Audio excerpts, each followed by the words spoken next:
আপনাদের সংবাদ মাধ্যমের চ্যানেলে আজকে আমাদের মাননীয় মন্ত্রী মুর্শিদাবাদের গৌরীশঙ্কর ঘোষ মহাশয় আমাদের ডিএফআই জিয়াগঞ্জ লোকাল কমিটি এবং আমাদের ভারতের গণতান্ত্রিক যুব ফেডারেশনকে বিভিন্ন মন্তব্য করেছেন। তিনি একটা মন্তব্য করেছেন যে বামপন্থীরা বা ডিএফআই হচ্ছে অসভ্য বর্বরের দল। তা আমি প্রথমে এই কথা বলতে চাই, ইনি যে কথা বলছেন জ্যোতি বসু অনেক আগে বলে গেছেন যে বিজেপি একটা অসভ্য বর্বরের দল।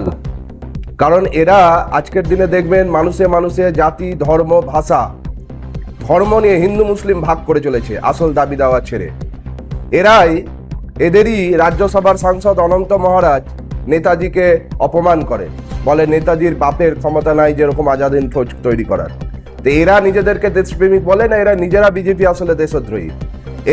এরা বিজেপি যাদের হয়ে পুজো করে গডসে, এরাই ভারতবর্ষের জাতির জনক মহাত্মা গান্ধীকে খুন করেছে। তো বিজেপি হচ্ছে আসলে বর্বর একটা অসভ্য পার্টি, সেটা তারা বারবার প্রমাণ করেছে। এখনো বর্তমান সমাজ ব্যবস্থায় হিন্দু মুসলিম ভাগ, কদিন আগে দেখলেন যে চার্চ ভেঙে দিল, বিভিন্ন ধর্মের মানুষের উপর আঘাত।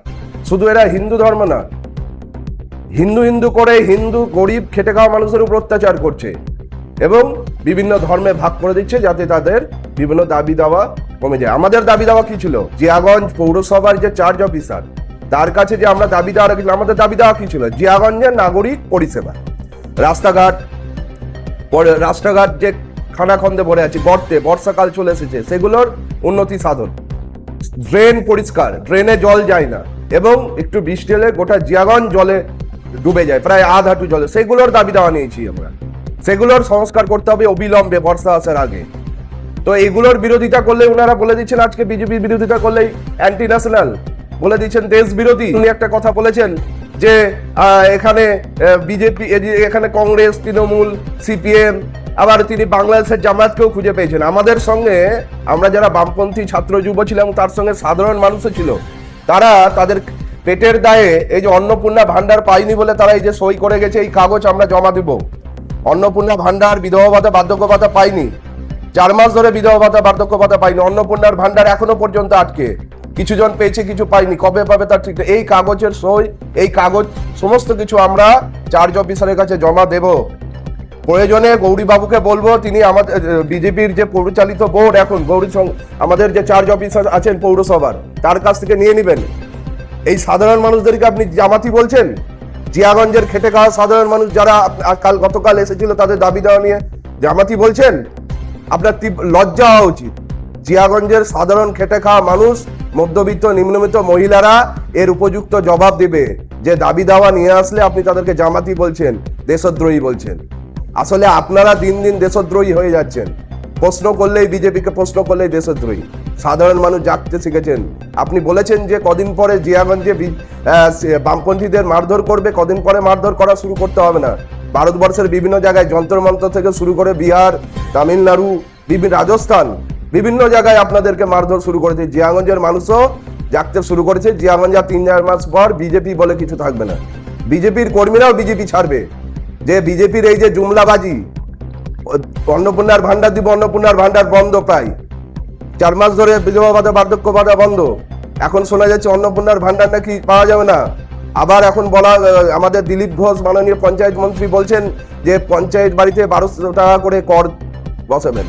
তো আপনাদের সময় ঘনিয়ে এসে জিয়াগঞ্জ, আজিমগঞ্জের মানুষ, সচেতন মানুষ, তারাও আপনাদেরকে বুঝে নেবে, আগামী সময়ে রাস্তায় বুঝে নেবে। আবার আপনারা বলছেন যে বামফ্রন্টের আমলে জিয়াগঞ্জে কিছু হয়নি। বামফ্রন্ট পৌরচালিত যে পৌর বোর্ড, সেই সময় জিয়াগঞ্জ শহরকে সাজানো হয়েছে। জিয়াগঞ্জের রাস্তাঘাট, জিয়াগঞ্জের নদী, জিয়াগঞ্জের বিভিন্ন ড্রেন নিকাশি ব্যবস্থা, সবকিছু পরিষ্কার পরিচ্ছন্ন করা হয়েছে এবং সেই সুন্দরভাবে সাজানো হয়েছে। আপনি দরকার পড়লে জিয়াগঞ্জ, আজিমগঞ্জের মানুষের কাছে খোঁজ খবর, হয়তো আপনার মাথা খারাপ হয়ে গেছে, হয়তো আপনি নিজে মাথা খারাপের ভান করছেন, যে জিয়াগঞ্জকে নতুনভাবে সাজিয়ে জিয়াগঞ্জকে একটা সুস্থ, স্বাভাবিক, শান্ত শহর গড়ে উঠেছিল বামফ্রন্ট পরিচালিত পৌর বোর্ডে। সেখানে বামফ্রন্টের সম্পূর্ণ সহযোগিতায় সেই জিয়াগঞ্জ শহর সেজে দিচ্ছে। জিয়াগঞ্জে পার্ক হয়েছে বাচ্চাদের খেলার জন্য। আর স্কুল কলেজ শিক্ষার কথা বলছেন, জিয়াগঞ্জে পড়াশোনার স্কুল কলেজ এমন পড়াশোনার জায়গা ছিল, শিক্ষার ছিল, যে জিয়াগঞ্জে আপনি খোঁজ নিলে দেখবেন Sripada Singh college, RDK college, যে জিয়াগঞ্জে এমন সেই কলেজে ছাত্ররা অনার্স পাওয়ার জন্য লাইন দিত। আর বর্তমানে শিক্ষা ব্যবস্থার কথা বলছেন আপনি? যে শিক্ষা ব্যবস্থার হাল কি দেখেছেন? তৃণমূল আমলে দুর্নীতি করে গেছে, তৃণমূল সরকার চোর করে চুরি করে গেছে, তার ফল এখনো সাধারণ মানুষ মুখে দেখছে। প্রতিটা কলেজ ফাঁকাসি। বর্তমানে আপনারা ক্ষমতায় এসেছেন বিজেপি সরকার, তাও আপনারা একটা এসএসসি ঠিক মতো করতে পারছেন না। 2016 যারা চাকরি আছে তাদেরকে ঠিক মতো জয়েন করতে পারছেন না। আপনি বড় বড় কথা বলছেন। আপনি বলছেন যে জিয়াগঞ্জে বিশ্ববিদ্যালয় কেন বামপন্থীরা করতে পারেনি। আপনার হয়তো জ্ঞান বুদ্ধি লোপ পেয়েছে। আমি জানি আপনি হয়তো, আমি শুনেছি আপনি এমএ করেছেন পলিটিক্যাল সায়েন্সে, রাষ্ট্রবিজ্ঞানে, কিন্তু হয়তো আপনার জ্ঞান বুদ্ধি লোপ পেয়েছে। আমি বলবো একটু জিয়াগঞ্জ বাজার, ফুলতলা বাজারে এসে একটু ব্রাহ্মণ শাক আর বেনলিয়া খান। জিয়াগঞ্জের মতো ছোট শহরে বিশ্ববিদ্যালয় হয়? এই আপনার বোধ বুদ্ধি? জিয়াগঞ্জ, আগে আপনি জিয়াগঞ্জের স্কুল কলেজগুলোতে আগে শিক্ষার টিচার নিয়োগ করুন, আগে। আমাদের সাধকবাগ যে রামদাস আউলিয়া গার্লস স্কুল, সেই স্কুলের অবস্থা দেখেছেন? আপনি তো সাধকবাগে ভোট করাতে যান, 7-8 প্রচুর ভোট আপনাদেরকে দিচ্ছে মানুষ। সেই স্কুলটাকে উন্নতির ব্যবস্থা করুন, স্কুলে টিচার দেন, সেই স্কুলে ছাত্র ভর্তি করার ব্যবস্থা করুন, স্কুলের মিড ডে মিল, স্কুলের পরিষ্কার পরিচ্ছন্ন করে একটা সুস্থ স্বাভাবিক একটা পরিকাঠামো গড়ে তুলুন শিক্ষার। আপনাদের চ্যানেলের মাধ্যমে আমি দেখলাম যে আমাদের এখানকার বিধায়ক শ্রী গৌরীশঙ্কর মহাশয় লন্ডন মিশন নিয়ে কিছু কথা বলেছেন, এবং তিনি বলেছেন যে বামপন্থী 3 মাসের মধ্যে উনি লন্ডন মিশন খুলবেন এবং বামপন্থীদেরকে চশমা পরে এসে দেখে যেতে হবে যে কেমন উন্নয়ন হয়েছে। প্রথম কথা বলি, আপনি যে লন্ডন মিশন খুলছেন, এই লন্ডন মিশন খোলার দীর্ঘদিনের দাবি আমাদের। আমরা চাই লন্ডন মিশন খুলুক, কেননা জিয়াগঞ্জে যে স্বাস্থ্য ব্যবস্থা এখন পরিকাঠামো আছে, তার থেকে মানুষকে বাঁচানোর জন্য লন্ডন মিশনের প্রয়োজন আছে। কিন্তু বিধায়ক মশাইকে বলবো যে ইতিহাসটাকে বিকৃত করবেন না। আমি জানি আরএসএস বিজেপি সবসময় ইতিহাসটাকে বিকৃত করেন, করে মানুষকে ভুল বোঝানোর চেষ্টা করেন। এই জিনিসটা করবেন না। যখন বামফ্রন্ট পৌরসভার ক্ষমতা দখল করে, তারপর থেকে লন্ডন মিশন খোলার জন্য আমরা ক্রমাগত আন্দোলন সংগঠিত করেছি এবং এক সময় গিয়ে আমরা লন্ডন মিশন খুলতে পেরেছি। আমরা 100-র কাছাকাছি বেড নিয়ে লন্ডন মিশন খুলেছিলাম, দীর্ঘদিন আমরা পরিষেবা দিয়েছি। কিন্তু আজকে জিয়াগঞ্জের মানুষের জানা উচিত যে লন্ডন মিশনটা বন্ধ হলো কেন। আজকে এই বিজেপি, এই তৃণমূল, যারা বিজেপি তারাই তৃণমূল, এরাই একসময় এই লন্ডন মিশন খোলা নিয়ে প্রচণ্ড বাধা এবং বিভিন্ন রকম অসভ্যতম করেছে, যার ফলে লন্ডন মিশনটা আজকে ধ্বংসস্তূপে পরিণত হয়েছে। আমার কাছে উনি যেটা অর্ডার দিয়েছেন সেই অর্ডারটা আমার কাছে আছে। অর্ডারটাতে লেখা আছে মাইনর ডেভেলপমেন্ট বলে একটা শব্দ লেখা আছে। ওই লন্ডন মিশনের এখন যে অবস্থা, তাতে উনি 10 লক্ষ টাকা পেয়েছেন। এই 10 লক্ষ টাকার আমাদের যা আন্দাজ, তাতে মনে হয় ওখানকার ঝোপ জঙ্গল কেটে ওখানটাকে রংচং করতেই 10 লাখ টাকা শেষ হয়ে যাবে। উনি কি করে তারপরে 100 বেড খুলবেন, দামি দামি জিনিসপত্র, চিকিৎসা জিনিসপত্র কিনবেন, সেটা ওনার ব্যাপার, উনি কোত্থেকে সেই টাকা জোগাড় করবেন। কিন্তু এই মুহূর্তে মানুষকে সত্যি কথাটাই বলা উচিত। উনি এবং ওনার দল গোটা ভারতবর্ষে একটা ন্যারেটিভ চালাচ্ছেন, যেখানে বলছেন যে হিন্দুদের প্রধান শত্রু মুসলিম। কিন্তু আজকে আমরা কি দেখছি, এই যে আজকেই এনসিপিআই বৈঠক হয়েছে, শুভেন্দুবাবু বঙ্গভবনে কাদের সঙ্গে মিটিং করছেন। আজকে উনি বললেন যে বিজেপি ক্ষমতা আসার পর পরিশোধন হবে। ববি হাকিমকে পিএসসির সেক্রেটারি বানালো কে, চেয়ারম্যান বানালো কে? এবং এই যে যত তৃণমূলের রাজ্যসভার মেম্বার একের পর এক দুর্নীতিগ্রস্ত, তাদেরকে এনসিপিআই দিয়ে সুরক্ষা দিল কে? এবং আমাদের এখানকার আবু তাহের, ওখানকার প্লেয়ার অমুক জায়গার, তাকে নিয়ে আজকে পার্লামেন্টে বসে উনি সহযোগ পার্টি করছেন, বিজেপির সহযোগী পার্টি। সেইখানে হিন্দু মুসলমান পার্থক্য হচ্ছে না। কিন্তু যখন এই জিয়াগঞ্জের মানুষ, আমরা যখন ছোটোবেলা থেকে দেখে আসছি যে জাতি ধর্ম বর্ণ হিসাবে আমরা কোনোদিন কাউকে পরিচয় করিনি, সেইখানে এসে উনি হিন্দু মুসলমান করছেন এবং এক শ্রেণীর মানুষকে এই হিন্দু মুসলমানকে ভাগ করে পাগল করছেন। আজকে ওনার হয়তো ইতিহাসটা জানা নাই জিয়াগঞ্জে। উনি যে রাস্তা দিয়ে আসেন, জিয়াগঞ্জে যে রাস্তা দিয়ে প্রবেশ করেন, শ্মশানের সামনে বড় চওড়া রাস্তা, সেটাও বামফ্রন্ট আমলে।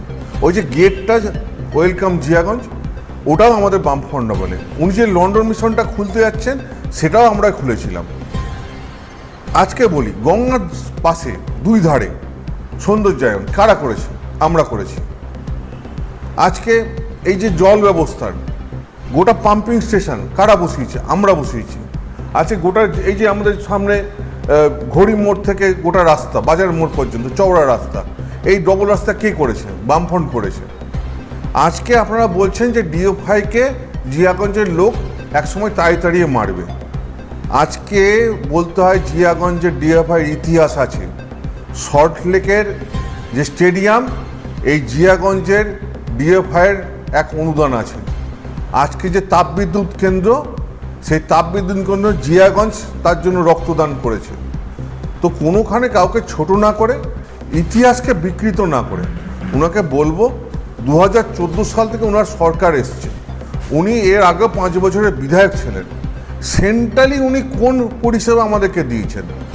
উনি বলছেন বড় বড় কথা। এখন করোনার সময় উনি কোথায় ছিলেন?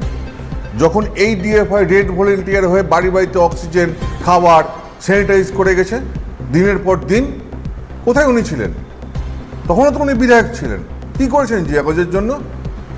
কোন জায়গাটায় উনি উন্নয়ন সাধন করেছেন? পঞ্চায়েতে, পৌরসভায়, কোন জায়গায়? একটা সেন্ট্রালি প্রজেক্ট নিয়ে আসতে পেরেছেন উনি? আমরা গঙ্গার ধারে রোপওয়ে করতে গেছিলাম, সেইখানে ওনার পার্টি বাধা দিয়েছে। আজকে সব থেকে বড় জায়গা, যে জায়গা গোটা পশ্চিমবঙ্গে পাল্টে দিত, সিঙ্গুর, সেই সিঙ্গুরে মমতা ব্যানার্জির সঙ্গে উনি ওনার দল দোসর হয়ে সিঙ্গুরকে আটকিয়েছেন। আজকে তো স্বীকার করছেন ওনারাই। তাহলে এই বিকৃত ইতিহাস করবেন না। ক্ষমতায় এসছেন, মানুষ ভোট দিয়েছে, আপনারা ক্ষমতায় আছেন, মানুষের উপকার করুন। আর উপকার না যদি করতে পারেন, যে কতটুকু পিরিয়ড আছে সেটুকু চালিয়ে নেন, তারপর এমনি আপনাকে মানুষ সরিয়ে দেবে। আপনি লন্ডন মিশন খুলবেন বলছেন, আপনাকে সাধুবাদ জানাই। লন্ডন মিশন খুলুন, জিয়াগঞ্জ আজিমগঞ্জের সাধারণ মানুষ উপকৃত হবে, জিয়াগঞ্জের উন্নতি হবে। সেই ক্ষেত্রে বামপন্থীরা সবসময় আপনার পাশে আছে। কিন্তু সেটা যদি কোনো দলীয় কার্যালয় হয়ে যায়, যদি মানুষের সেখানে সেবা শুশ্রূষা না হয়, ব্যক্তিগত কারো জায়গা হয়ে যায়, সেইখানে কিন্তু বামপন্থীরা ছেড়ে কথা বলবে না। আপনি যদি বলেন সব রকম সহযোগিতা করতে, আমরা বামপন্থী সিপিআইএম পার্টি এবং ছাত্র যুব আমরা রাজি আছি আপনার সঙ্গে জিয়াগঞ্জের সমস্ত রকম ডেভেলপমেন্টের ক্ষেত্রে। কিন্তু জিয়াগঞ্জের ডেভেলপমেন্ট যদি না হয়, আগামী আমরা 2 মাস বলে এসেছি, 2-3 মাসের মধ্যে যদি জিয়াগঞ্জের রাস্তাঘাট, ড্রেন, নিকাশি নালা, জল সমস্যার সমাধান না হয়, যদি অন্নপূর্ণার ভাণ্ডার না পাই, যদি বিধবা ভাতা, বার্ধক্য ভাতা না পাই, আমরা বামপন্থী, ছাত্র, যুব, শ্রমিক, মেহনতি, খেটে খাওয়া মানুষ এবং জিয়াগঞ্জ আজিমগঞ্জের সাধারণ মানুষকে নিয়ে আমরা হুঁশিয়ারি দিচ্ছি, জিয়াগঞ্জ আজিমগঞ্জ পৌরসভাকে স্তব্ধ করে রেখে দেবো, লাগাতার আন্দোলন করব। এইটুকু আপনাকে বলে রাখলাম। আপনাকে আরেকবারও বলছি, বামপন্থীরা সবসময় যে সব রকম উন্নয়নের সাথে আছে, ডেভেলপমেন্টের সাথে। আপনি যা যা ডেভেলপমেন্ট করবেন, যা যা সহযোগিতা করতে বলবেন আমরা করব। কিন্তু যদি কাজ না হয়, আমরা সেই পথে কিন্তু রাস্তায় আবার দখল নেব।